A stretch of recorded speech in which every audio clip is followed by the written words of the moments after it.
And now it's time for the only podcast that matters. Round one, fight!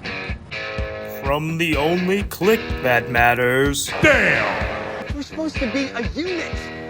From the good old boy studios in Denver, Colorado.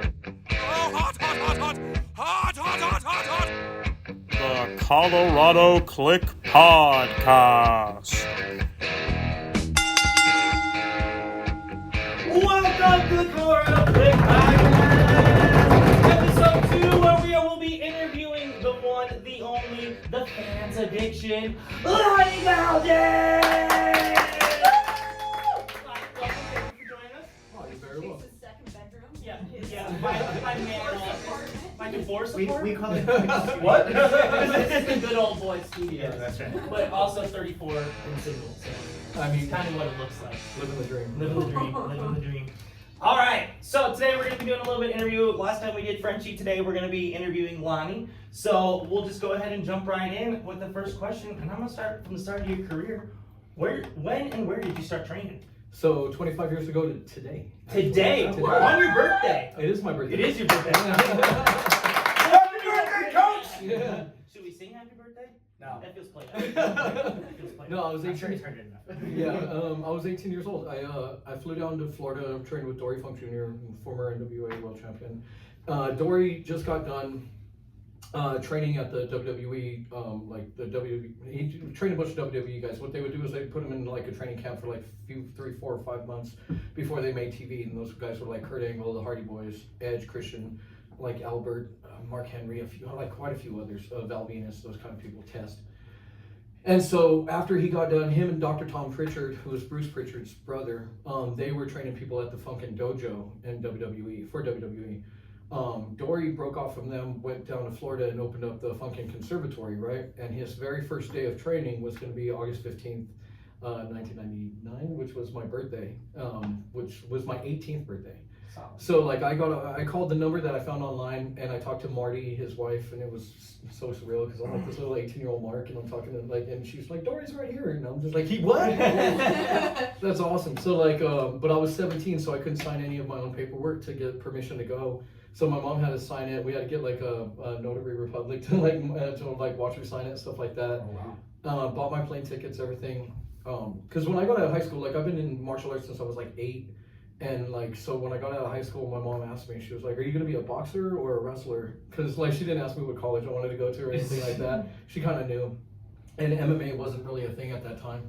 So like, I was like, well, I guess wrestler. So she was like, find a school, we'll figure out a way to get you there. I was like, okay, cool. So I called Dory, and he was opening up that day. It kind of seemed serendipitous. So I was like, because it was going to be either his school or Shawn Michaels' school in Texas, where like Daniel Bryan and Spanky and a couple other people trained. So I called them, talked to Marty. Marty was very sweet, and she won my mom over because my mom was worried about me. I was like 17, And so I flew down there the day before my birthday, August 14th, and they picked me up from the airport. Marty and Dory picked me and another wrestler named Adam Windsor up from the airport. And I'll never forget, I was like, how am I going to find him, like here in this, because it was the Orlando airport. Marty and Dory, they live in Ocala, Florida, which is like an hour away. Mm-hmm. And I was like, how am I going to find him? And I look over, and he's the only like 6 foot tall, like 60-year-old man, like wearing this blue hat. Sticks out. Yeah, he's still built like a can I cuss? Yeah. Yeah, he's built like a shit house. He's still a beast. So I walk up and shake his hand, and it was like shaking a statue's hand. It was just like my hand moved, but his hand didn't. I'm like, dear God, you're freaking strong. And then we waited for Adam to show up, and he came, and then we drove back to Ocala together. And like right outside the airport, the car ran out of gas. Like Marty forgot to gas up, and so we waited for AAA to be like to come pick us up and everything like that. And it's the first time I'm in Florida, and that swamp heat. You know what I'm saying? It was. But I'm just sitting on the side of the road, this little 17-year-old nobody, me and Adam, because Adam he was only 18 as well. So we're just sitting there marking out for Dory. Like, what was this guy like? What was the rest of this guy like? And Dory's just kind of holding court, just kind of laughing, and like, you're not really supposed to do that to vets and sit there and grill them like that, like this, like you disrespectful people. But no, so he was actually very awesome about it, just telling us about it. Marty couldn't wait to take us to this one little like gas station, because you walk in and the first thing you see is a bunch of like little tiny gator heads. that they like get gators and they make like little knickknacks and purses out of them and stuff like that. So she was like she was like, let me walk in first. So she walked in first and walked in. I was like, Jesus. She was like, that's what I was waiting for. So no, we flew in, and then the next day is when camp started, and that's when everybody else showed up. There was like 20 people there, and that was my very first day in professional wrestling, and they got me a cake for my birthday and my 18th birthday, and I have a picture. I think I have it on my phone. Is me sitting next to Lita with my with my birthday cake right there. So yeah, I would keep that picture forever. Oh yeah, I have it. Like my mom That's kept insane. it forever, and like I have it now. I took a picture of it on my phone to show it to Marlon because I was like, "Hey, check this out." And he was just like, "Is that Leah?" Lita was my crush when I was like a kid watching and growing up. Because there was Trish Stratus was like a bombshell. Yeah. But like when Lita came out and she had like the peaking thong. You know why she did that? Why? So Lita told me like when we were training together, she had these like huge knee pads that came like all the way up to here. And I was like, I like those knee pads. They look safe. She was like, that's why I got them. She's like, but I don't know what to do. Because at the time, she wasn't Lita yet. She was Angelica in ECW. And she was like, so I forgot who told her, but they were like, protect your knees. Always protect your knees. You're going to be falling on them doing this for, however long. You don't want to have knee problems, get knee pads. She's like, but I got to figure out a way to like make them sexy. She's like, but like these big knee pads, they cover up my legs and I can't, figure out how to make them sexy. So she went to the WWE. Ended up getting with the Hardy Boys, and she was wearing those baggy Hardy Boy things. Mm-hmm. So to make it sexy, she pulled the thong up to show off the thong, just to add a little bit of sex appeal to it. And I will swear to this day she was the one that started that, because for a long time after that, girls did that a lot. It's actually starting to come back. I wish it would. That was very, like, I remember I was like 20 years old watching girls wearing them, and I was like, yes. We used to get the WWE magazine too, and they had like them as the spreads too. Mm-hmm. And so I'd get that, and I'd be like, yeah, I bet you would. It was for research. Yeah, I'm sure it was. I'll tell her. I haven't talked to her in years and years, but no, she was super nice. I have pictures of us like in the hallway and stuff like that, and they were singing this one song. A guy named Dave DeJean, he wrote a song called Jobber, and it's all about how he jobbed out to people and stuff like that and put people over, and like he sang it that whole week, and I have a picture of her and Dave and a couple other people singing the Jobber song in the hallway. That's awesome. So yeah, she was cool. She was very nice. But yeah, I was in a battle royal with her on my very first show ever. Oh, that's cool. Yeah, that's cool. So you moved down there at 18 by yourself. Well, 17 by yourself, right? Yeah. Yeah. So how long was the training then?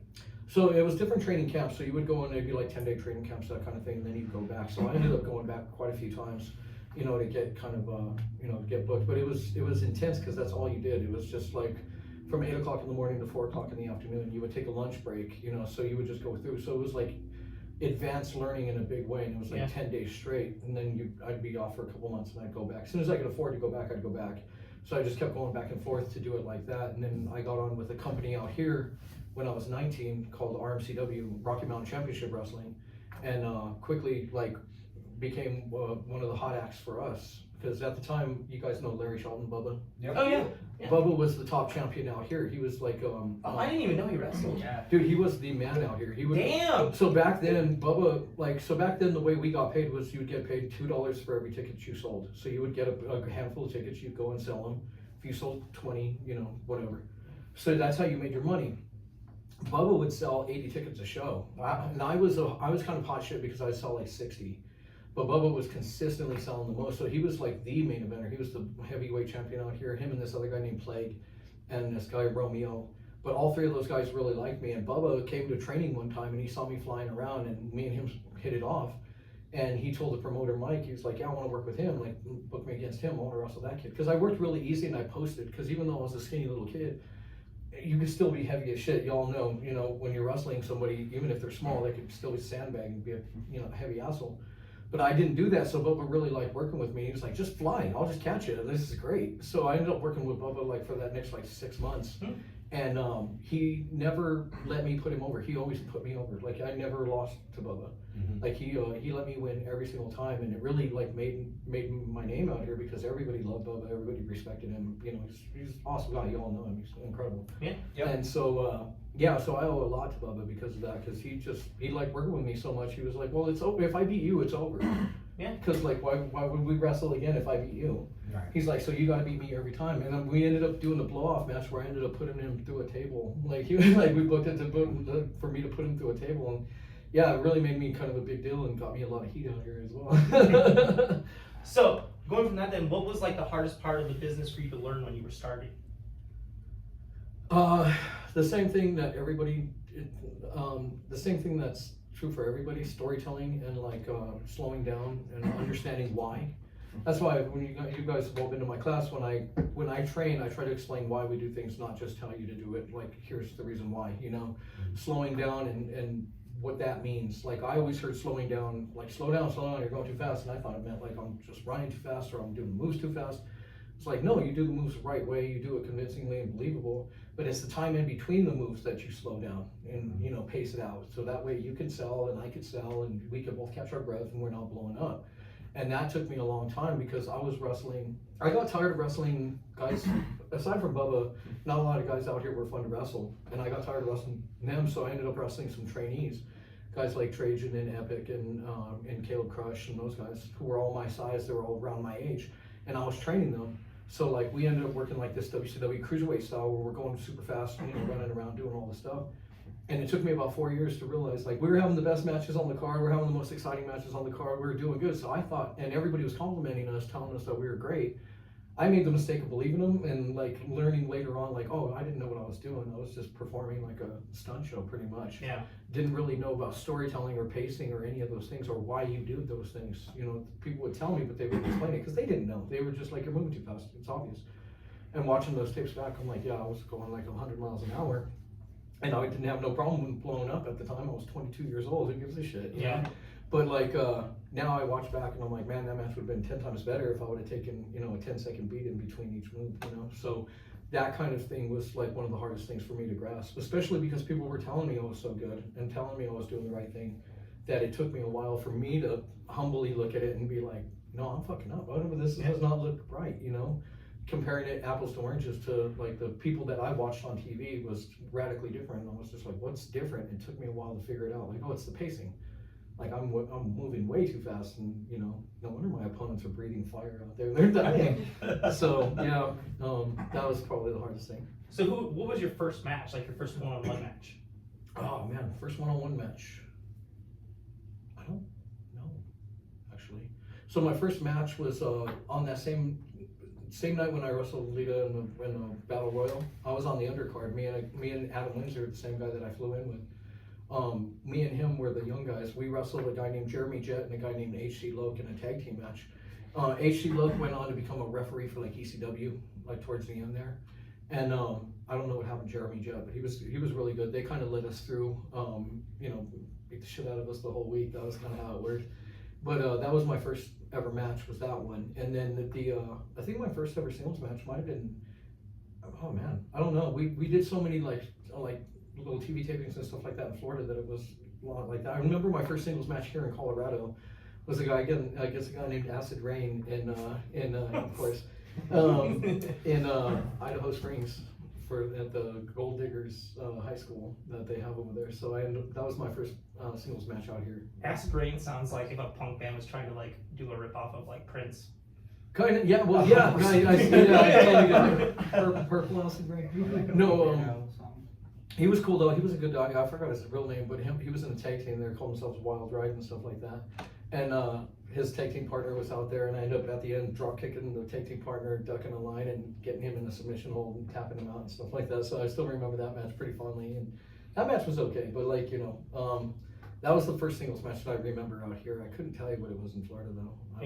You know, I also had a concussion that whole week, so. So it's all kind of a blur. It's all, yeah. It was a white guy, I'm pretty sure. Yeah. I got a question for you. What's up? So, like, all of us have our backgrounds as far as why we like got into wrestling and stuff. Like, is there a specific like superstar or moment in wrestling or something that happened when you were younger that made you want to like gravitate towards wrestling? Yeah. So my uncle was a local wrestler out here. My uncle Bob. He there was a guy opened up a wrestling gym like a block away from my house that I still currently live in, that I inherited, and his name was Champ Thomas. He was an old school wrestler, and he opened up like this tiny little school with this tiny little ring or whatever, and he would hold these tiny little shows where there was only like 25 people. They called them smoker shows back then, because you'd walk in and the whole place would be filled with cigarette smoke.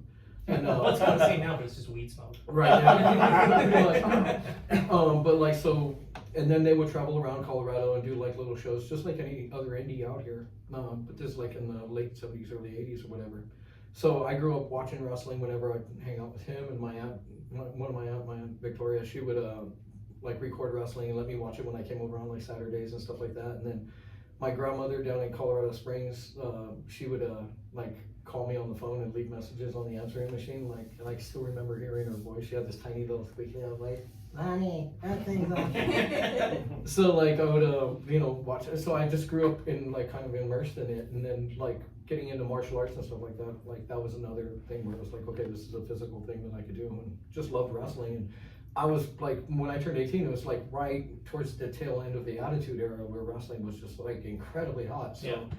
When when it was like either boxing or wrestling, because boxing is my favorite sport. I love boxing, and so when it was boxing and wrestling, I was like, yeah, wrestling. I want to try to go and do this silly thing. So Yeah. yeah. Did you wrestle in high school too? No, I was in judo. Judo and jiu-jitsu.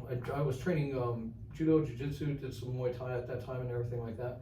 But I was really into ROTC in high school. So like I was the captain of my rifle team and stuff like that. So I didn't, do any of that kind of sports. So yeah.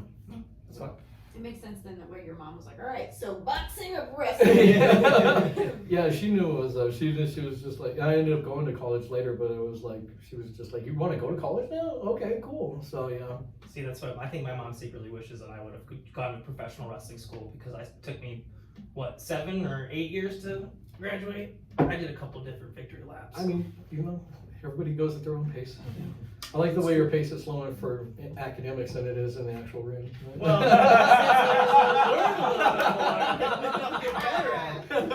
bring some books into the ring, and I'll start slowing down way fast. Well, you gotta sound them out. So who would you say would be your influences as far as wrestling? Oh man, I really like the late WCW cruiserweight style, like Eddie Guerrero, Rey Mysterio, Dean Malenko, Chris Benoit, Ultimo Dragon, Jushin Thunder Liger, Great Sasuke. A lot of Japanese influences on my style. Like if you watch my wrestling, it's moonsaults and kicks, so it's basically Ultimo Dragon. Like that, not a lot of people put that together, but that's kind of what it is. A lot of people kind of think I wrestle more like Rey Mysterio Jr., where it's like fast-paced, boom, boom, boom. But if you watch my pacing, it's actually more like Chris Benoit, where it's like methodical and like I try to make everything believable. So those guys were like the heaviest influence on my on my wrestling style, and like who I really tried to emulate when I got into wrestling. Like I bumped like Dean Malenko with my chin up, those big flip bumps. So yeah, those guys would be the guys that I really like focused on, and it's just like I want to wrestle like those guys because they were the best wrestlers in the world at the time.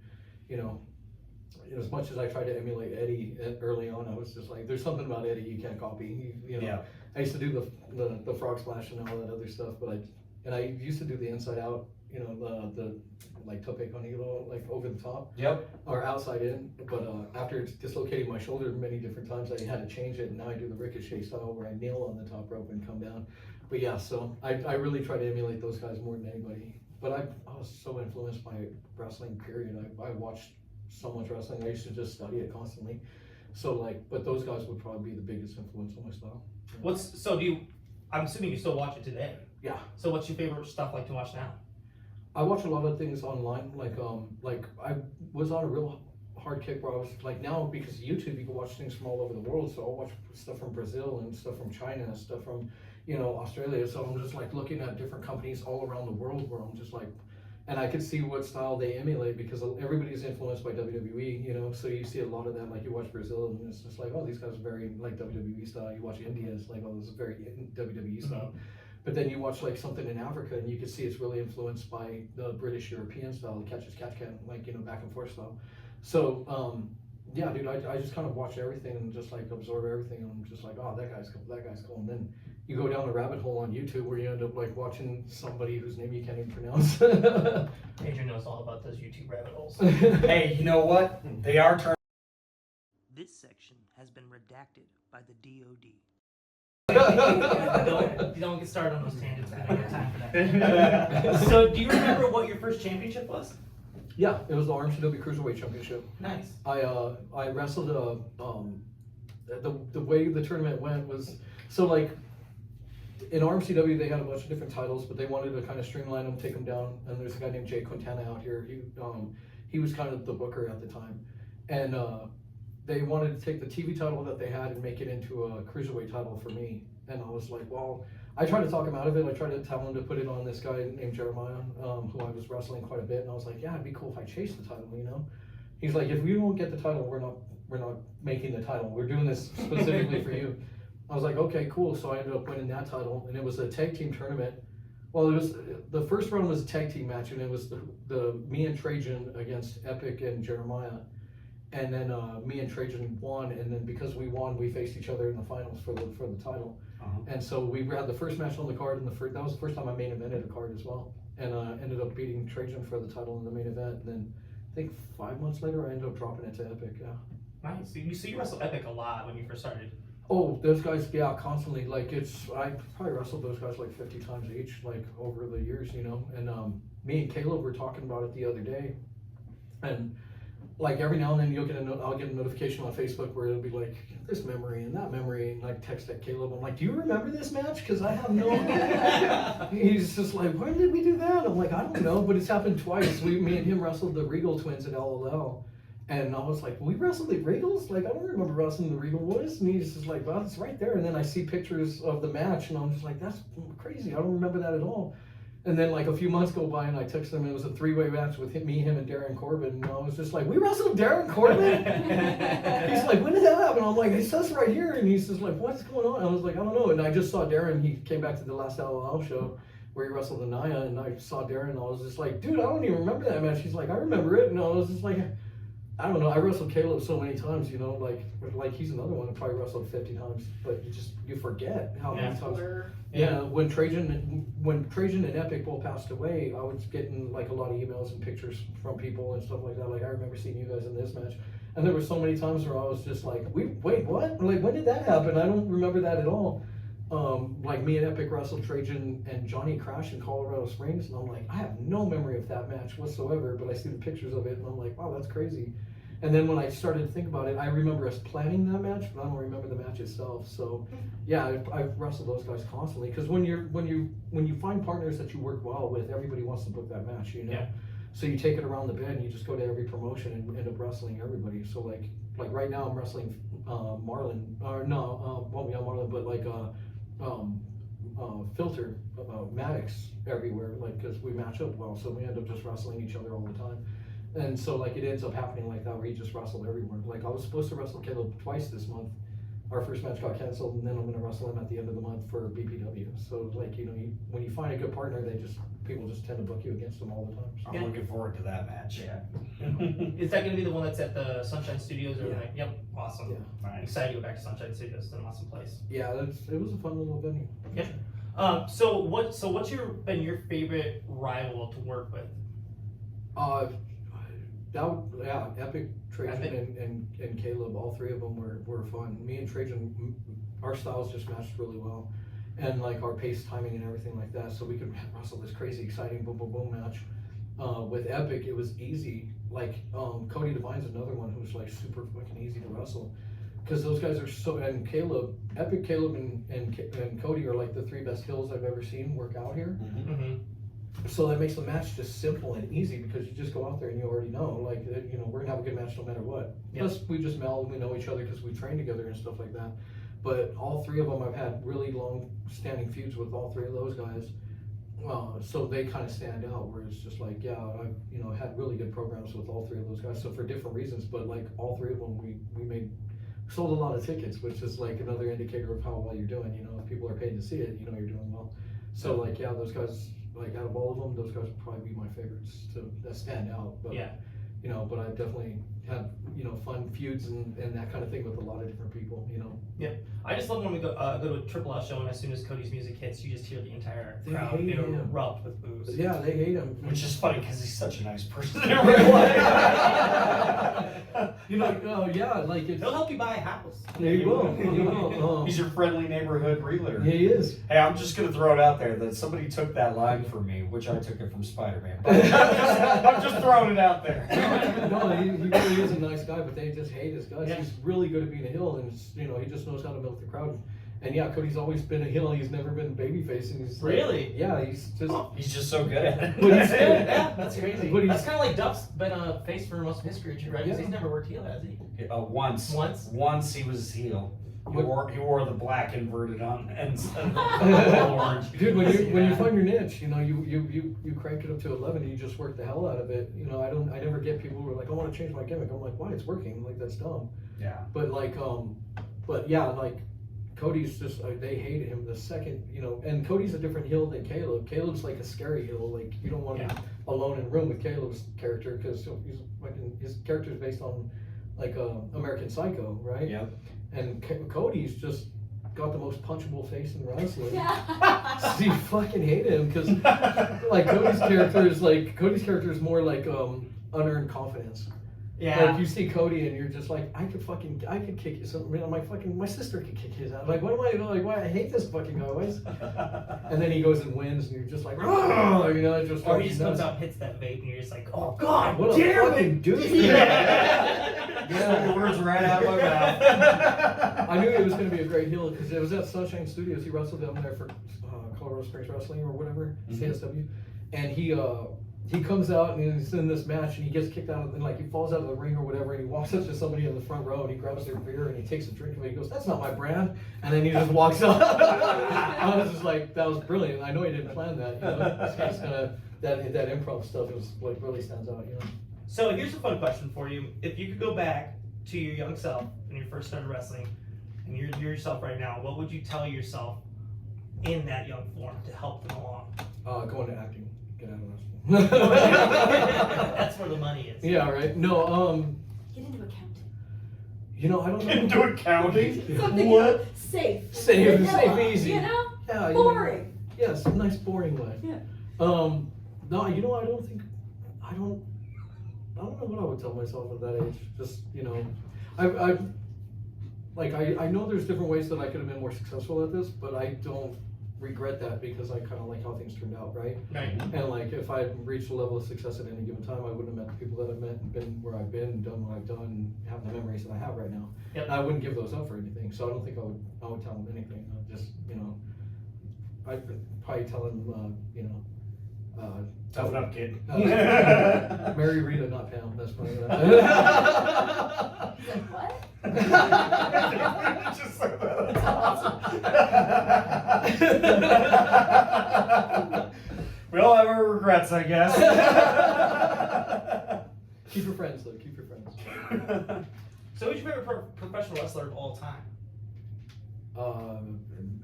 From any generation, too. Doesn't have to be now. Johnny Crash. Johnny Crash? Johnny Crash. 100 times out of 100. Johnny Crash. Johnny's the most fun guy. Like, and he worked hard. Like Johnny, a lot of people don't take him seriously, but Johnny's been wrestling consistently for 20 years, and, or 23 years, and never been injured. Makes every booking, wrestled for everybody. If you have 3 ropes and a fucking, you know, and a mat, Johnny Crash has probably wrestled for you at some point in time. You know, he's just the most over guy. He's Colorado's like, you know, like Living legend. living legend. Yeah. Like, and he would have never imagined becoming that status. You know what I'm saying? Like, he was always just kind of overlooked for everything. And now you see him, and he's just the most over guy. He's the most lovable guy in the history of Colorado. So I admire his tenacity. And like in those early days, Johnny was a lot smaller, and he was working right alongside Caleb and Epic and Trajan and myself, and he was there. Back then, we were at the training center 4 days a week because we would wrestle Tuesday, Wednesday, Thursday, and then we'd come in on Saturday. And I had the key because I was one of the trainers, so we'd come in on Saturday and just fuck around and wrestle, and then we would go to like the mall or something like that because we were all teenagers at the time. Yeah. Like Back when malls existed.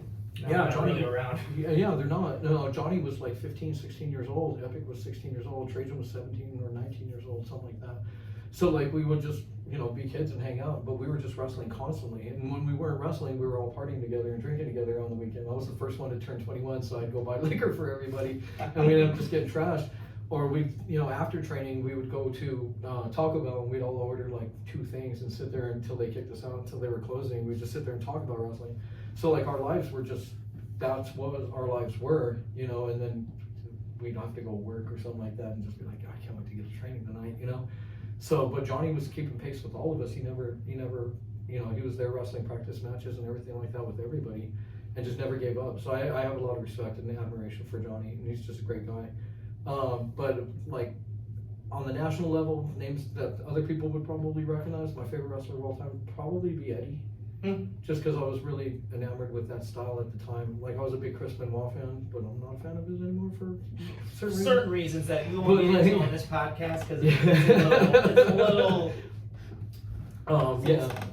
I've heard of something, but I don't know. He murdered his family. Yeah. But so like That's what it was. That's what it was. But no, Eddie was just like, and I loved Eddie. Like I was a big fan of Eddie. Like you know, like his match against Rey Mysterio Jr. Hollywood happened in 1997 was like one of my favorite Hulk matches of all time. Just different matches he's had with Dean Malenko, those kind of, like I could think of 1,000. And then when he was Black Tiger in Japan, I watched a ton of that stuff too. But he was one of those guys that just kind of had all, like checked all the boxes in every, you know, category. He was just great at everything, had a dynamic character. But And he wasn't a big dude either. That's the other thing. No, he wasn't. He was like 5'10", I think. maybe like 5'8". Yeah, something like that. Yeah. 5'8", 5'9". He was about my size, but like Yeah. you know, yoked up and you know, big guy. But like just like everything about him was just phenomenal. He was such a technician and so good, but still was able to shine his character through all of that technical work and stuff. It was pretty amazing to watch. So if I had to say anybody, it would probably be him. Like I said, I'm a big Ultimo Dragon fan as well. So yeah. What I loved about Eddie was his mannerisms. He's like always one of the ones that I try to go back to when like you have those facial mannerisms that you want everybody to catch because he was so good at it. Yeah. Was Lita hot in person? You've waited this long to ask? It takes him a while to type. Oh, okay. He's gonna find the keys. To be fair, he was like trying to flag me down. Well, and Major's just started to teach him how to use the iPhone. Oh, so, Yeah, sorry. I'm surprised it was. He usually writes it in Spanish. I was gonna say I was surprised it was in English. Yeah, I No, yeah, she was very cool. She was cool. She was just a very nice person and like had advice. Like I said, she gave me the advice about the knee pads and everything like that. And I took her advice. I wore knee pads every single match, you know, training center and everything like that. So I always protect my knees, and my knees are good. After doing moonsaults for 25 years, they're still pretty good. So yeah, she was very cool, very nice, and very fun person to be around. Like she was, you know, down for whatever. We'd always go to Hooters after training and stuff like that. I got outvoted, guys. I wanted to have a nice quiet meal at home. To be fair, that's when Hooters was still good. Yeah. Because that was back when like they actually still made the wings back there. Yeah, It was actually really good. And that's not why you go to That's not why you, Chase, we all know why you go to Hooters. Because they got some great chicken tendies. He's pantomiming something, but I can't place it. No, Grapefruits? What? in Florida too, there's like a lot of knockoff Hooters places that are not Hooters, but they're Hooters with Coconuts? Yeah, stuff like that. No, straight up, there's like millions of them out there, and they're all crazy different names. But there was one that was just a Hooters that was right around the training center, so we would always go there after training and stuff like that. And Lita was there the whole time, just having fun and making jokes about everything and stuff like that. So, yeah. I know. Go ahead. Oh yeah, I got another one. What is like your favorite gimmick match? Is there a certain gimmick match that you like? Do you not like gimmick matches? Like, if you could choose one gimmick match that would be one that you'd love to do that you haven't done? If I could choose a gimmick match I haven't done, probably the X Division match where they cross the thing. Oh, that's pretty neat. Yeah. I thought that was. like What did you think of when it was the Octagon? Not the Octagon. What do they call that? Yeah, it was, Six-sided. well, It was The six-sided ring? Yeah, 6-sided. I wrestled in that ring. Really? Yeah, me and Caleb went to Florida and we wrestled. We tried out for TNA together, and I caught my tryout match in that match. Well, how Right was in it? that ring. Like, with that, is it like way different? No, it was pretty much the same. Like once you're in there, you just get used to it. You just do what you do. Because really, if you think about it, you're really always orienting yourself in a square. It's just a Yeah. bunch of squares on top of each Well, other. just like line work in wrestling, where Yeah. like stay on line, and there's just 6 lines instead of 4. You Were know, the ropes pretty hard? Just because Duff No. used to say that people would complain about how like tight the ropes were. I only wrestled in it that one match, so I'm not like an expert or whatever, but the bumps were fine, the ropes were fine, it was cool. I wrestled another guy from Colorado named Paul Diamond, and we got to wrestle each other in that, and Caleb wrestled in that ring too, so yeah, that ring was pretty cool. I didn't have no problem with it. I thought it was neat and innovative and, Yeah. and different. Set them apart too. Yeah, exactly. It was a good set apart for everybody, but I thought it was cool. But yeah, that Ultimate X match, that's what it's called, Ultimate X Yes. match. Yeah. I thought that was pretty cool. I've never been in anything like that, but I think that would be kind of fun to kind of be innovative and stuff like that. I think my all-time favorite gimmick match though would probably be ladder match, just because you could get really innovative with that, and it's really simple. And I've been in a few ladder matches, and it's kind of a fun match to kind of plan out what you're gonna do, and it always gets reaction from the crowd, you know. Yeah. You don't see them as much anymore because a few different times ladder would fly into the audience and hit an audience member. So you don't really see ladder matches like that on the indie scene as much as they used to. I'm scared of heights. It's true, we can't go on the roller coasters at Six Flags. He starts squealing like a girl. It's the only time he's not silent. Suplex him off the top.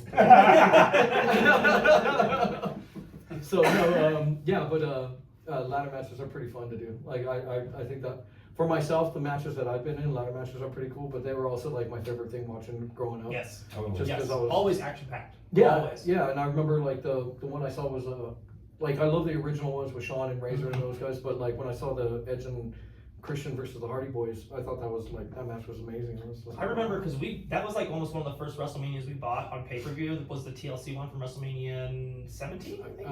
17 or 18. Yeah, and I just remember being blown away because like as a 12-year-old kid watching those people, like some of the bumps they took. Remember he's holding on to the thing Yeah, and and he takes the does the spear spear. off of it. Yeah. Just blew my mind. It was so crazy. Yeah, and they're very innovative. Just the cool spots that you could come up with. It's just an added little something that Yeah. you can, you know, just more spices to make But a cake with. You know? Realistically too, it's just like a hardcore match with a ladder, but it's so like they name it the TLC match, and all of a sudden you have a whole new brand of match to run. Yeah, and out here on the indie scene, it's really easy just to go buy a ladder and like, okay, there it is. It's much harder to get in a cage match, you know what I'm saying? So, Yeah. So like those are more accessible, but I think ladder match would probably be my favorite gimmick match that I've ever seen. You know, the Piranha match is pretty wild too. No, I've seen those a few times. Did you watch Ready to Rumble? Yes. What do you think about the triple cage? Gross. You didn't like it? Gross. Because they did it the and I was like so looking forward to that match. I was like one of the first times I've watched a whole Dynamite all the way through because I was so pumped for that title match. And then I felt like the whole Triple Cage thing fell flat because they could have done so much more with it. Well, it's hard to bump on that and like and tell a story. Like you Yeah. gotta tell a story here and then here and then here and then get in the ring and tell a story down there. People forget like wrestling's a story. Like you have to be able to tell a story. You got to be able to hit a comeback. You got to be able to, you know, fire up. You got to be able to, you know, take heat and everything like that. But it's three different things. Yeah. You know what I mean? So you got to get like some really, really, really phenomenal guys in there. But at the same time, how do you build tension when you know you don't have ropes to break up a submission hold or anything like that? So that you can't cheat. Like cheating's a big thing of how you build heat with a match, and it's a big storytelling tool. But you can't cheat in a cage where there's weapons and all this other bullshit. And it's like, so you're taking away a lot of storytelling elements. And at that point, it's just punch, punch, punch, go here, punch, punch, punch, kick here. You know what I mean? So when you're adding so much stuff that you don't realize you're taking away stuff. Yep. You know what I'm saying?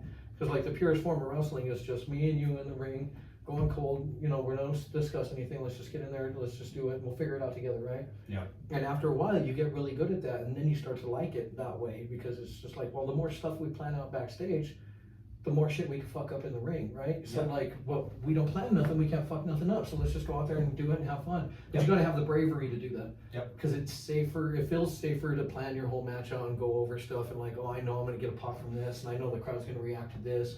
But if you don't plan anything, then you're just like, oh man, they're gonna be quiet. Yeah. Like, so what? Let them be quiet. You know, figure out how to draw them in different ways. But you know that cold calling is really a special form of wrestling. It's a lot of fun.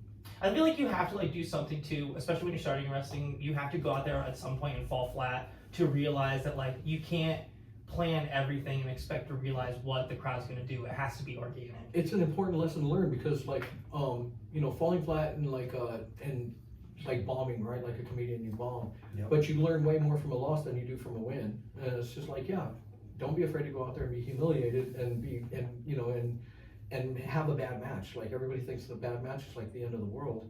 And like, I don't know, I've never had a bad match, but like from Not speaking from What experience. I assume, when I've seen your guys' matches, it looks terrible.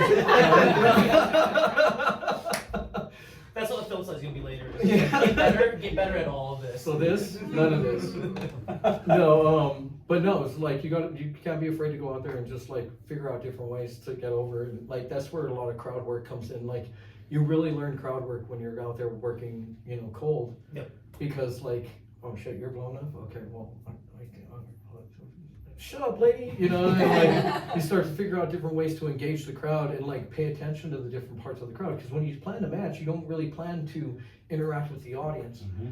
so you just do your spots, you do blah, blah, blah, and everything like that, and you hope you get a reaction from it. But when you're going cold, you notice, okay, they're cheering more than they are, so I want to play to them. Yep. Because it'll spread like wildfire. If I could get them into it, I could get everybody into it. So now you're playing to them, you know?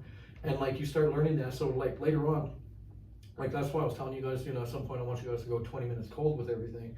And like I would suggest you guys do that all the time, because like after you do that and you learn to do that in training, then you could go in front of a crowd, plan your match, but you'll know during different parts of the match where you can interject some things and like you know, call something on the fly or something like that, and then you'll notice like, okay, that guy over there is really giving me the eye, and pay attention. So like that guy over there is like giving me the eye, so I'm gonna hit this spot, and then I've got somebody to work for a second, and that'll give my opponent time to breathe and relax, and like now we can, you know, go through this match a lot easier. Yep. Like I could go out there and wrestle Caleb, you know, for 45 minutes cold, because I've wrestled him so many times, we already know, and we've already done that kind of training, you know, so we don't even have to really talk or discuss anything. Yeah. And so like, you know, I could do that with several other guys as well, and like there's other guys that I know can work that I could do that I've never wrestled. So like, you know, that kind of like not planning things is like I said, it's a safety net, especially when you're starting out. You don't want to go out there and wrestle cold because, oh man, what if I mess up? Like, then you mess up, who cares? Yeah. Like, you know, if you got another match coming, it's fine. No, you're not barred from wrestling because you've got a terrible match. There'd be like 6 of me out here if that was the case. But yeah, so you know, that's an important lesson to learn. Yeah. For sure. Nikki, I see you're standing up. Do you have a question? My back. She just wants to Oh, be okay. center of attention. Then put it. No, what is? You don't even have a cushion on here. What's what I'm saying? That's what. But you see, Yeah, I make sure I terrible give her brother. the chair. This is why she turned on us at WWX. I know, right? Exactly. Sit on this guitar. My Do whole that life. guitar. Hey, just remember, I didn't do this to you. What were You want my chair instead? No, we're good. It's no why. It's because she doesn't squat. What still gets you excited about like the product that's out today, like, or even like local, like you see something and you're just like, fuck yes, this is why I like wrestling, or just like, I get excited for certain matchups. Wrestlers matched up against certain other wrestlers. Like here on the local scene, when I see like certain matches happening, I'm just like, oh, that's gonna be fucking fun, because I wrestled both those guys. Or like, I know both those guys, and they've never worked together. Like that's pretty cool. Yeah. Like I just saw the last Primo show, I think it was, where Marlon got to wrestle Johnny Crash. And that's 2 people you would never put in the ring together, and they got to wrestle each other. And and Marlon's been hearing me talk about Johnny and how fun it is to wrestle Johnny for like over a year now. So I'm like, fuck, that'd be. I wish I was there that night. That's I kind would've of been crazy. just- I wrestled Johnny before Marlon did. That's wild. Yeah, That's wild. because how would you book that match? You know what I'm I saying? guess Like, that's true. Yeah. yeah, it's a possible match for them to book, but those guys are both good, so I'm sure they figured it out. But I would Yeah. love to see that. So like, it's different things like that, like because I'm like, what story are they gonna tell? Like that's a crazy story to tell, Johnny versus Marlon, you know.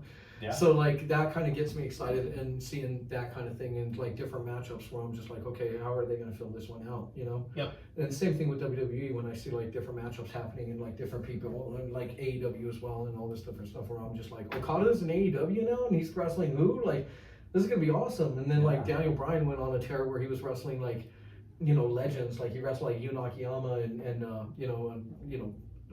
Suzuki, who's just here in Colorado, Yep. you know, wrestling Dak.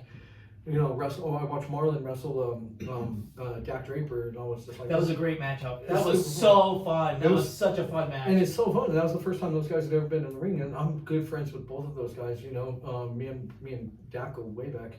So like, you know, me and Marlon have become really fast good friends. So like, I was like, wow, these my 2 homies are in there, and both of them powerhouses. Like, this is gonna be fun, and it was a great match. Yeah. So that type of stuff gets me excited. Just like seeing the different matchups, because I'm just like, what story are they gonna tell? How are they gonna tell the story? Who's gonna play what part, and all this other stuff, and then I get to watch it unfold. You know. Yep. So that's always fun. I like being young on the card, or like early on the card, like first couple matches, because then I get to watch the rest of the show. Because when I'm main eventing, I never watch the matches before me. Because like, I'll copy your match. Because like I have this thing where I could just like photographic memory of a match for some reason. Like I'll watch you guys wrestle, and then I'll go out there, and for some reason I'm calling your spots in my match. Yeah. I want to see that.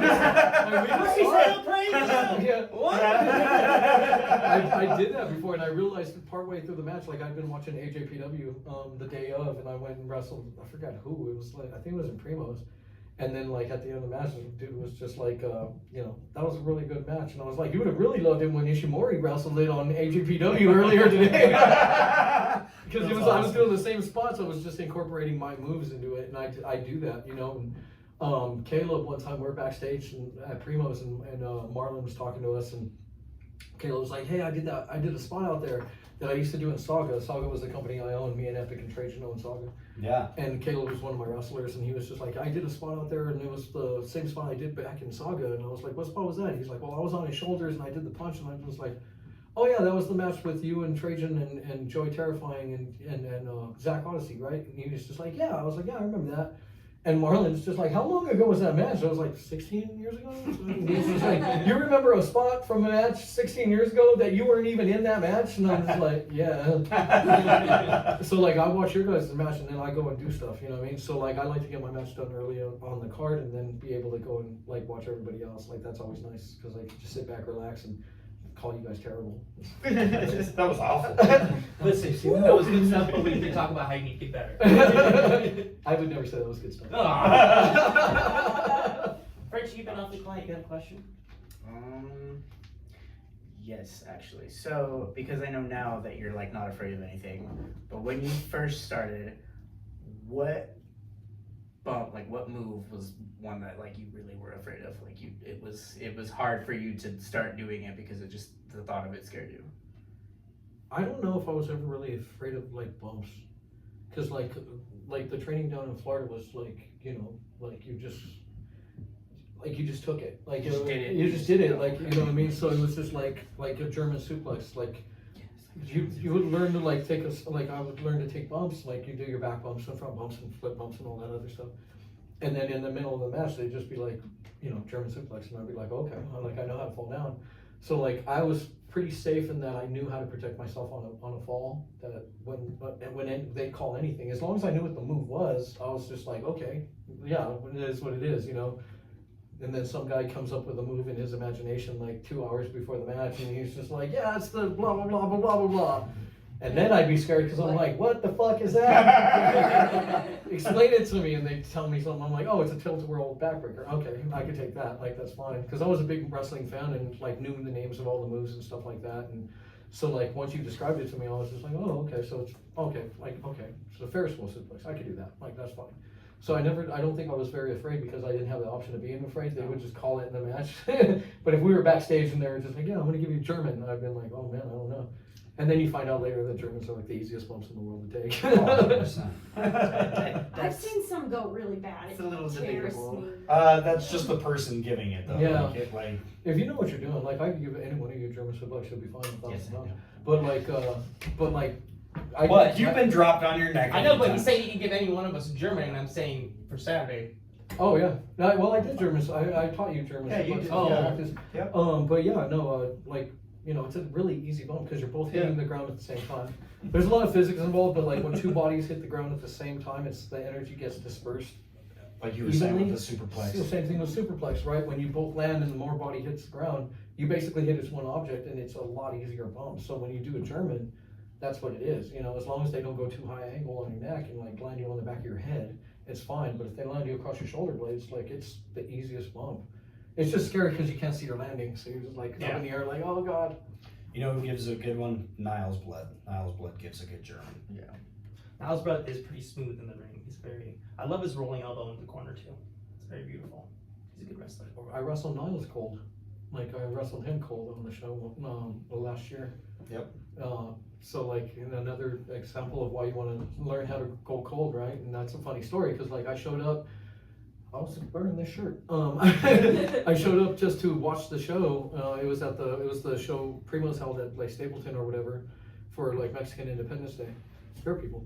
And but like one of the matches called Cinco de Mayo. Yeah, one of the matches called in, so they didn't have a fourth match, and Niles wrestled the first match, and he was off to the side. His match was already over, and I told JV, I was like, well, just tell Niles to call me out of the audience, because they were gonna try to have the main event go like 30 minutes. And I was like, that's 3 luchadors. You were in that match. And I was just like, I don't, you know, and Silencio's brand new, like, you know, trying to go 30 minutes cold in the main event with 3 luchadors, like that's crazy. I was like, so have him call me out. That'll lead up 5 minutes. I'll respond and accept the challenge. That'll eat up 5 minutes, and then we'll go in the ring, do 10 minutes, and just knock it out. And that's exactly what we did. And it was funny because I never seen Niles wrestle before that. I saw a highlight video of him wrestling, and I saw like the tail end of his match that he had that night. But I never actually. He didn't even know I was there. I hadn't even said hi to him that night, so we couldn't plan anything. Not even the finish, nothing. He didn't even know. So JV walks over there and he's like, Lonnie's over there, call him out of the match, and then you guys are gonna wrestle. And he goes, Valdez is here? And he's like, looking for me. And I'm sitting there like this, like, are we good? He's like, yeah, we're good. And so like my concept of that match to that match happening was like 15 minutes.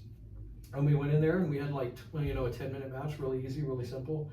And, told a very simple story. And at the end of it, like when we're at the end of it, he's like, man, thank you so much. Like that was one of the best matches I've had all year. You just called it cold. That was crazy. That's amazing. How did you do that? And I'm just like, I don't know. Like you just kind of lead it through because you get to make it up as you go. We can do anything in the match. You know what I'm saying? Like when you're going cold, it's just like, what do I want to do now? Yep. As long as you don't make it complicated for your opponent, it's actually pretty easy. But just pace it out and slow it down. Like, Makes it easier to play to the crowd at that point too. yeah, it's really simple. And just like the thing you got to do is give up control. Like when you're not calling, like Niles didn't call anything. He didn't say anything. And I think I maybe said like 6 words that whole match. And, because I don't really call things. If I pick you up for a body slam, I'm not going to call it. I expect you to just know it because that's more things from the audience to see me say what what I mean? Mm-hmm. I don't like that. Usually when I call a match too, I don't really move my lips. I try not to move my lips too much. I try more like a ventriloquist, you know what I'm talking about. So like, Are you kidding me? This dude never shuts up. I know. You guys don't hear it's it? a nag. Anyway, but so like, Quiet. so yeah, it's really easy. You just got to give up that control and just like, okay, whatever you tell me to do, So just like, you just never know what's gonna come. But like, once you get easy into it, and you're just like, okay, what are we doing now? Yeah. Oh, okay, what are we doing now? It's like I told you that one time when you wrestled Nikki, and you like the whole time it went cold in practice, and the whole time he's just like, I could hear him on the sideline. He's like, where are we? Where are we? What are we doing? What are we doing? What's going on? That's because then we had another training match like another time, and you were like, you're not allowed to ask where we're at. Yeah. What's going on? Like, I fucking know. I was like, Sheila, it's not your business what's going on next. She'll tell you what she Kicking your ass. Yeah, she'll tell you when she figures it out, bro. Leave her alone. I just like to know what like if I'm gonna be thrown, just tell me you're gonna throw me. She'll tell you when it's time. She'll figure it out. And I think about that a lot too. When every time I'm in a match and I'm just like, what's going on? I hear your voice in my head. You're not allowed to do that. Like, none of your business. Look, they'll figure it out for you. You just go with the flow. But no, that's and you can end up having a really good time because you end up learning to sell more and sell better. So you're just like, well, I don't know what's coming up next, but I still want attention. So, but I think that's scary for a lot of young wrestlers in that performance part of it. Like you could go out there and you're going to get a reaction from getting a big clothesline or like doing a big flip or a big drop kick or whatever. But it's really hard to like put the acting performance, that stage fright kicks in when you have to like sell the audience and make eye contact with the person in the first row and like make them feel for you, or that part of the performance is like scary. That's where people get stage fright.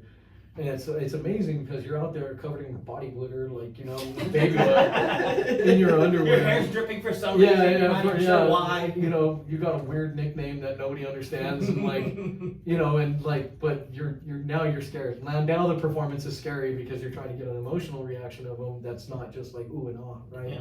But and you can't imagine them in their underwear because if you imagine a professional wrestling crowd in their underwear, it's really disturbing. It's Revolting. Yeah. Really, I just feel like everybody looks like everybody in the back.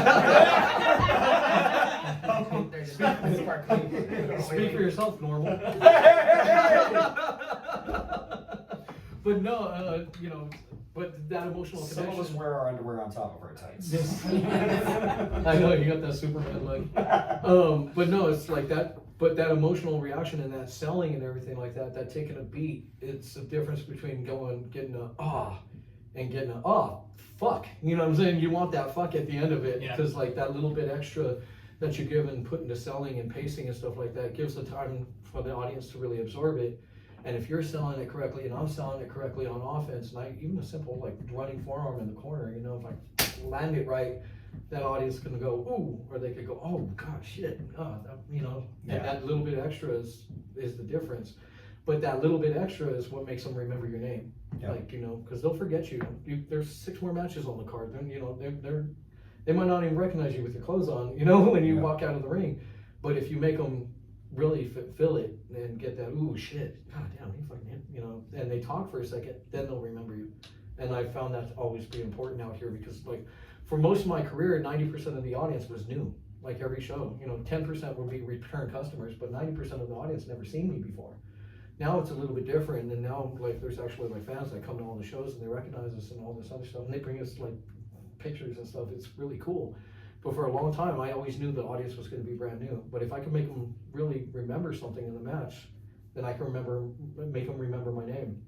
Another reason why I like Johnny Crash, we were wrestling in Saga, and like I was the owner, so I would take tickets to everybody. And like, you know, my deal was 50% of the tickets. I didn't do the $2 thing. It was like 50% of whatever you sell, you keep. So I had to go to Red Rocks Community College to drop off tickets for this guy Jeff Cause and this guy Crazy Nate. And you guys might know Crazy Nate from NEW. He was one of the announcers there. But Nate Taves is his last name. But I was there dropping off tickets, and there was these 2 girls there that went to the match like 2 days before that, right? And Cause was like, they came to the match. And I was like, oh, really? What'd you think? They were just like, we loved it. And I was like, who was your favorite wrestlers? Who did you like? And they're like, I was like, who do you remember? And they're just like, well, we remember the really ripped guy in good shape. That was epic. I was like, okay, that's epic. And they're like, well, remember you because you're the champion. And I was like, okay. And they're like, and we remember Johnny Crash. And I was like, that's interesting. You remember Johnny Crash's name. Like, you didn't remember Epic's name, and you don't remember my name, but you remember Johnny Crash. Like, how do you remember Johnny Crash's name? And they were just like, yeah, how can you forget Johnny Crash? And I'm just like, it's a very good point, you know, and it kind of goes to show, like, Johnny doesn't do 450s that I've ever seen him do. I'd be surprised. But, like, you know, but he has an emotional connection with an audience that makes them remember him even after the show's over, you know, and when it's all said and done. Yep. And I was like, why do you remember Epic? And I remember what they said. Remember I told you Epic's one of the best heels I've ever seen? Her answer will haunt me for the rest of my life. She was just like, and I was the champion at the time. She's just like, I remember Epic because he reminds me of every ex-boyfriend I've ever had. And I was just like, well, I know who I'm losing the title to. Because isn't that the best description of a, like, yeah, like if you could be the best ex. If you can elicit that emotional response. Maybe that's a thing that you should go for. Be everybody's ex-girlfriend in the audience, because we all got somebody. Not wrong. Yeah, so like I'll never forget that. I instantly know I was dropping the title to Epic at that point. I'm just like, that's the best heel description I've ever heard in my life. That's amazing. I will say, as traveling more and working outside of the little bubble that is Colorado, calling it on the fly, calling it cold, has become a really lost art. Yeah. Well, you guys have an advantage in that you guys all wrestle each other quite a bit, and like you're able to train with each other and like, you know, do that kind of thing. So do it with each other, you know what I'm saying? Because like I said, it's a safety net to be able to plan it backstage and everything like that. And if I don't know you and this is the first time I've ever wrestled you, then yeah, let's plan some stuff out, because I don't know you that well.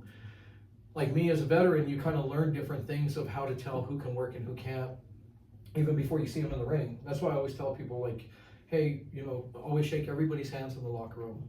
If you see a veteran walk in the room, offer your seat to them. They won't take it, but offer them. And wipe your feet when you get in the ring, right? Because me as a veteran, like, people think that means you're kissing everybody's ass, but it's not true. What it is, it's kind of like a secret language, right? If I see you do those things, I instantly know that you were trained right. Yeah.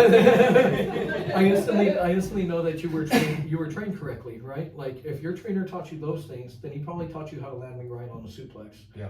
So like, I know now I'm gonna take a few bumps for you. I might not have done that before, you know? Oh, look, he's shaking everybody's hands in here. Okay, he's respectful. His trainer taught him respect. Yeah. Therefore, he's gonna respect me out in the ring, and he's not gonna try to fucking take advantage of me or beat me up or do something stupid or try some stupid move he's never done before. Yeah. You know, that kind of thing. Like, okay, he wipes his feet. You know, he has enough respect for the business that, you know, he's gonna try to make the best show possible. Okay, I'm gonna wrestle this guy now. Yeah. You know, but if I don't see you do all of that stuff, I'm just like, you're taking heat for 10 minutes, buddy. Like, I don't know what to tell you. Like, you know, it's not gonna be that way. So like those little things, those little, you know, that's how like the older guys on the card, or, you know, the more experienced people could really see you and be like, okay, I want to work with this. I want to work with this dude, kind of like Bubba did to me, right? Yep. We had the upgrades, which was Royce Isaacs, Cody Devine, you know, a couple other guys that were in that group. And I remember after they made their debut, it was like their second show ever. I remember Jason, who was like a top champion out here, one of the top guys for like several different companies. And Jason came up to me, he's just like, I want to work with Royce, dude. How do I work your boy? I was like, I don't know, tell Joe and those guys, they'll book it. And I was like, but that's a big compliment for, you know, a top guy like Jay to want to work with Royce right away. Because he could see something really quickly out of him. But, you know, Royce had the respect, he knew what to do. And Royce told Cody Devine, he was just like, one thing that Lonnie taught us was locker room etiquette, and that's opened a lot of doors for me because, you know, when you do that the proper way, you can network really easy because everybody knows, okay, this guy has respect for the business, and, you know, he's not gonna make me look stupid. And like, you know, according to Royce, it opened a few doors for him, just doing that, you know, on top of looking like a beast, because he's a monster, but like, Jack is. yeah, Fun so. fact, he taught me my first flip bump. Did he? Really? Yeah. And I quit 6 weeks later. Makes sense. Solid. First time around, but I'll tell him he scared you off. I remember the next She day. blames you for everything. I remember the next day, you know, of course you get like the rope burns from like, cause it was like my first like twice in the ring. And I was like, I feel like I've been in a car accident. Yeah. Yeah. That's because you were Yeah, a mild car. And I ended up working with him for a while at like, as like a backstage interviewer and stuff, so. Oh, yeah. But yeah. Royce's first day, it was this is a funny story. So like I showed up to the butcher shop really early, right? And like Joe was like, hey, there's gonna be a new student. I was like, okay, cool. So I walk in and I just see Royce, and he's like this hoss, you know? And I was like, oh, well, I'm your trainer, I'm Lonnie. Let's get in the ring. And you know, we got in the ring and I was kind of showing him how to hit the ropes and everything like that. And I was like, here's how you take bumps, right? So I take the first bump. It's like, watch me do it and then you do it.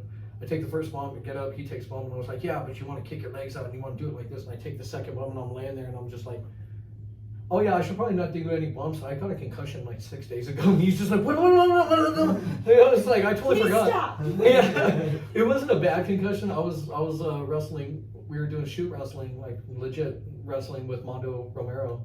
And Mondo's a beast. Like Mondo, you wouldn't know it, but Mondo was like very accomplished amateur wrestler and like just strong as shit. And like Mondo could really go. So like jiu-jitsu, you know, like. Yeah.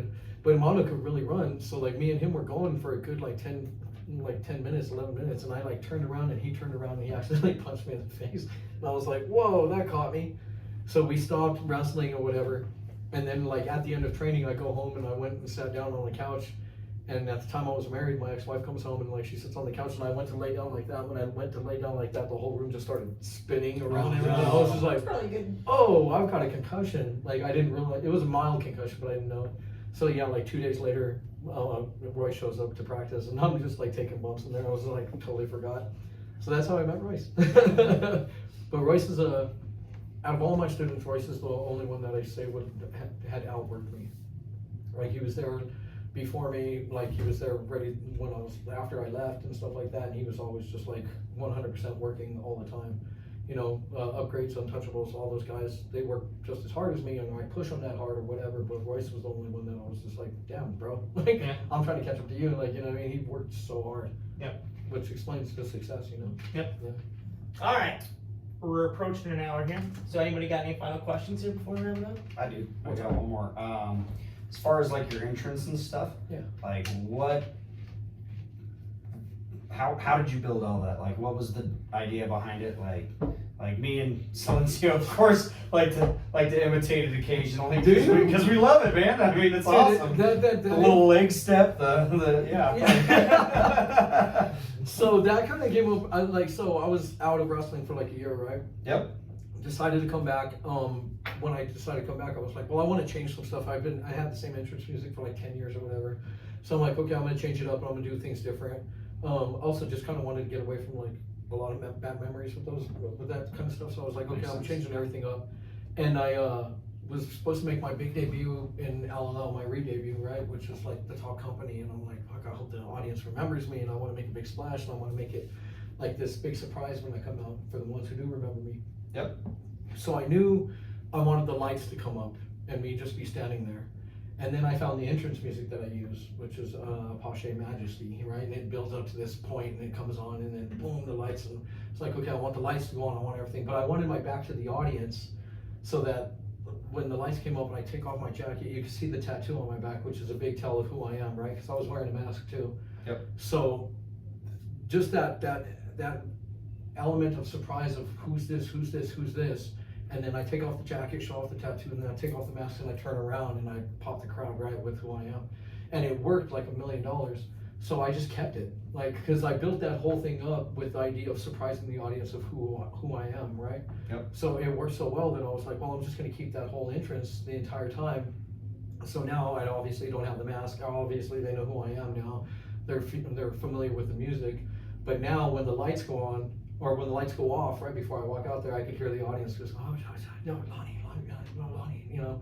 And then the music starts playing, and you'll be like, oh, and it kind of builds, and then the lights go on, and I'm just standing there. And that takes patience. Like, that's such a fear for a second there, because you're just standing there with your back, and I'm like, I look stupid. But you can hear the audience start to build, and I'm just like, okay, I don't look stupid. And then that part of the music hits, and that's when it's just like, okay, turn around, boom, and like, you know. But yeah, and I don't know where this came from. I just did that. Oh, because the cameraman. Whenever I'm doing my entrance in LLL, the camera guy just comes up and he's just like this, and I'm just like, Can we back up a bit? personal space, I don't bro. know what to do with my hands. Personal space. Because I was standing there like this, like the first time I'm just standing there like this, and I look up and I just see this cameraman, and he's just like, no. You know, to him though, he's got like the greatest shot ever. He's like, No. oh, this is so fucking I've great. seen him. He tells me all the time, that camera guy, he's like, dude, I love your entrance. It's like the best thing. So like the entrance has actually become a big part of my show. You know what I mean? So Definitely. like, and it kind of came about organically just because I wanted to surprise the audience with my big return, and now I'm just like, no, I'm keeping it. That's Yeah. awesome. So would you say it's not something that you practiced beforehand? I practiced it a ton. Okay. Because I had to rig the jacket that I had. I Yeah. bought this hoodie, and I had to like split it all the way down the arms, because when I tried to take it off, it would get caught around my shoulders. So I had to like cut it all the way up so that it would fall. It would just fall Slide off. off. Yeah, so it would slide Versus off. like, Yeah, because I didn't want to be like. 1 second, wait, everyone, wait. it's live! Like that time Shawn Michaels got caught up. But Yeah. he's like trying to do his thing. So I ended up cutting the jacket all the way down the arms, so that it basically just drapes over my arms and stuff like that, and I kind of put it together like that. So when I took it off, it just fell. Yeah. So that took a lot of trial and error, and I'm just standing in my room looking in the mirror like, nope, cut a little bit more, nope, okay, well I'm just gonna cut that, okay, nope, okay, and I had to do it over and over and over again just to make that reveal happen. So yeah, it took a while to get that right. And I think that's also where that came from, so that when I took it off and went like that, it would fall down. And I used to, one of my old entrance was I would jump in the ring, get on the second rope, face the audience, and I would go like this and go back like that and just like lean back as far as I could, which was a cool pose. So I just kind of added that to the beginning of that whole routine. So no, I practiced it a lot just to make sure I got out of the jacket correctly and I didn't look stupid with the jacket. So it took A nice blend of like practice and organic. Yeah. I practiced it so much. I didn't plan on doing that entrance like more than just that first time, but it worked so well, and I was like, well, I finally have a cool entrance. Like, I'm not gonna give it up now. Yeah. So I just kept it. So I'm glad you guys like it, because like it seems like a lot of Definitely. people That's awesome. I'm glad. Yeah, it's a big surprise after like 23 years in the business. I get an entrance that everybody really likes, because I always really liked my entrance that I had was just the music and the way I got to the ring and the way I got in the ring. But now you have this element of like just turning the lights on, turning the lights off, and then turning the lights on, and I'm just standing there, and everybody's like, ooh, and I'm just like. I know about malfunctions too with entrances. The American flag doesn't always do what you want it to do. You gotta weight it properly. Yeah, exactly. Yeah. All right. Well, that's gonna wrap it up for this podcast, Lonnie. Thank you so much for joining us. Wait, Yeah. where can we see you next? Yeah. Well, I was getting to that. Oh. Don't be. This is my show. Hey, I think that you talked enough. I think that we should let All right, Mickey you want to take Chase it? All right. and You Frenchie take it. You close take it out. Because Frenchie hasn't said a thing. Take it. He's more Take silent it. than Silencio. Okay, you guys take it. Let's see how we do here. What, no, don't leave it with me. Oh. I prefer Silencio last week. Okay, Silencio, what do you got? Never mind. Nikki. Where can people like either follow you, like where can they connect with you, as well as like upcoming matches that we can promote on the page? I'm on Instagram at Valdez Addiction. I am on Facebook as my real name, Lonnie Valdez. It's not a stage name. That is my actual name. And And your then social security number? yeah. Can you sign this real quick? Yeah. This check, it's blank. Yeah. Story for another time. I'll come back. But like, no. So yeah, those two things. I'm wrestling for the first time in BPW at the end of the month at Sean Stein Studios for against Caleb Crush. We get it. He's your top friend. We get it. And then, you know, with LLL, I think we have a few different dates. I'm supposed to beat you up in LLL. I'm squashing you Oh, in it's LLL. September 7th? September 7th, Okay. yeah. And then, I see that one. and then we got some more. Doing a charity show for Cody. I'm wrestling you. Yep. So yeah, I got quite a few different bookings coming up, and then we're just gonna see. I know October is gonna be a busy month especially with LOL and stuff like that, and you know that's kind of the big show that everybody likes. And those I like to promote that show because you got to get tickets early because it sells out. So Yeah. Well, maybe the Kliq will make a special appearance to come see you. there you go. Anytime the Kliq makes an appearance, it's special. Ah! Because I'm there and I'm special. Only 'cause you're Yeah. special. And they're like, oh, we brought him out. That's so kind. How are we talking about special here? All right, Nikki, where can we see you next? Oh, fuck, I don't know. Jesus. True professional. Wasn't it next Saturday? No, I am this Saturday for the charity event, for Cody Divine's charity event for Urban Peaks. Yep. And then I am in Texas at the top of the rope. Let me get back to you on that. Yes. So you are going to be wrestling Saturday at the show as well, and then after that you have a special promotion at the Rocky show as well. Are you going to be? We're not talking about that. Are you going to be hitting some dingers? You're gonna beat up Dinger? I can't wait to Major, where are you at next? I'm gonna be at the charity show taking on the Fans Addiction. And then September 14th, you can find me at Kansas WWX, where I'll be defending my heavyweight title against Simon Balisong. You'll get it one time. You'll get It's it. a hard last You'll name. get it. Frenchie. Next will be also September 14th in Hayes with WWX. With Coach Eric Angel. We'll be wrestling Flex Reed. Ooh, that'll be exciting. The Flexi one. The former heavyweight Yes. champion. Have you been keeping it, Flexi? I've been trying to, yes. Let's see. No. Lonnie's standing right there. All right, well, that's the podcast for this one. Thank you, Lonnie, for coming. Thank you, everybody, for listening. We will see you next time. Kliq. Check it out. Kliq. You gotta get in You here. gonna get in there, Lonnie? No. Oh.